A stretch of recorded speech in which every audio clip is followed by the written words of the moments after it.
Childhood obesity, a national epidemic.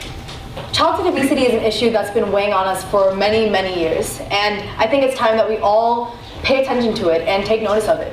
Why? Because we're the generation that's being affected. We are the children who are experiencing the after effects of childhood obesity, and if we don't care, we will suffer, our kids will suffer, our grandkids will suffer. Over the past 3 decades, childhood obesity rates in the US have tripled. Today, almost 1 in every 3 children in our nation is overweight or obese. And if this obesity epidemic continues, this could be the first generation that does not outlive the previous. When I hear that statistic, I get so scared, because we are in an age where each new generation is supposed to be more progressive, to outlive the last, to do more. And if we cannot outlive our parents, then what is our future going to be like? For the sake of us and for the sake of the future, this is an issue that needs to be stressed. The next few slides are just a map showing that childhood obesity has really affected our nation. Just if you want to take a look at Texas, Texas is where we are, and it's definitely has a high prevalence of obesity. The numbers show the rates of high school students who are either overweight or obese, and as we transition through these slides, we see that the US is being more and more affected by childhood obesity. Texas, on its own, is increasing, and over the past few years, they've had to make new brackets just to show that childhood obesity doesn't just stop at 19%, it's increasing every year. It's kind of scary, actually, because we brag that everything is bigger in Texas. It turns out that even our students are. Some of the immediate effects of childhood obesity are cardiovascular disease, high blood pressure, high cholesterol, bone joint problems. These are things that weren't even seen until kids reached adulthood, ages 40 to 50, and now we're seeing it in kids as early as 9 and 10. So this is a hugely serious issue, and it's also important because we can't just forget about it in our childhood and worry about it when we get to adulthood. It affects us for the rest of our lives, and if we don't address it now and start making changes now, we will definitely suffer. Also, it affects other areas of life like sleep apnea, and in terms of morale, it is a huge hit to the self-esteem when you're getting made fun of because you're overweight or obese. As long-term effects go, there's heart disease, type 2 diabetes. Diabetes is ranked as one of the top 10 causes of death in our nation. So this is actually a life or death issue. Stroke and several types of cancer are caused because of childhood obesity.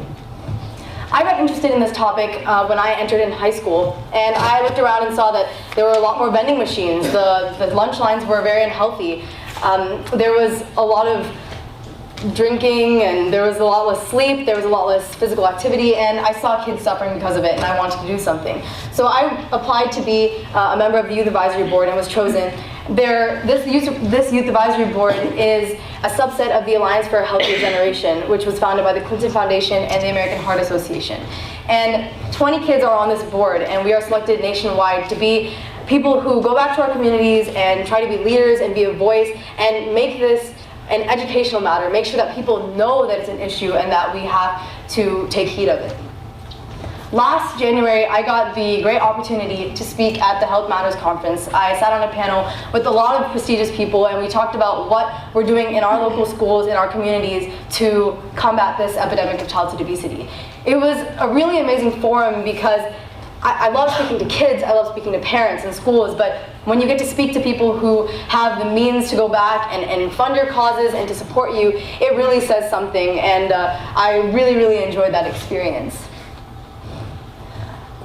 Like I said, I got interested in this topic when I entered high school, and before I joined the Youth Advisory Board and knew that there were these national organizations to help me, I wanted to start my own organization. I started an organization called Choose Health, which stands for Childhood Obesity Overcome by Sleep Education, Healthy Eating, and Aerobically Loving the Heart.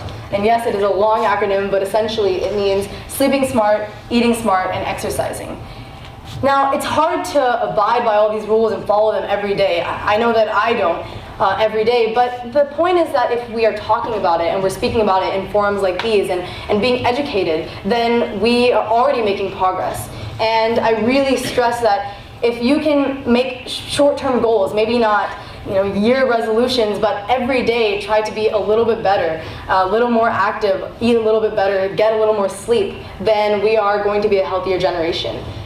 I really am loving the organization that I'm a part of, the Youth Advisory Board and the Alliance for a Healthier Generation. They are a great support system, and they do exactly what I wanted to do when I started this organization. So if you guys would like to support me, please see the booth after the intermission in the back, and I can give you more information. It's not about skinny, it's not about fat, it's about being healthier, and we all have people in our lives that we know are at risk of this, so we definitely need to take heed of it. Thank you.